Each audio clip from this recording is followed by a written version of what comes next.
জানি যে তুমি আমাকে ছাড়া আর কাউকে ভালোবাসো না। আর শোনো, একটা কথা বলে রাখছি, আমি কিন্তু অন্য মেয়েদের মতো না, এটা মনে রাখবে, ঠিক আছে? রিলেশনশিপের 2 মাস পর। হ্যালো। কিসের হ্যালো? হ্যাঁ, আমি এখানে 1 মিনিট ধরে দাঁড়িয়ে আছি, তুমি কোথায়? এই তো চলে এসেছি, 10 মিনিট লাগবে। কি 10 মিনিট লাগবে? आप जिस व्यक्ति से बात कर रहे हैं হোল্ড করলো?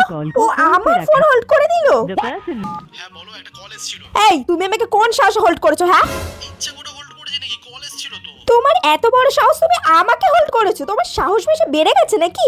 আরে দরকার ছিল তাই মামি ফোন করেছিল। কি মামি? তোমাকে মামি কেন ফোন করবে? আর তোমার মামির জন্য তুমি আমার ফোন হোল্ড করবে?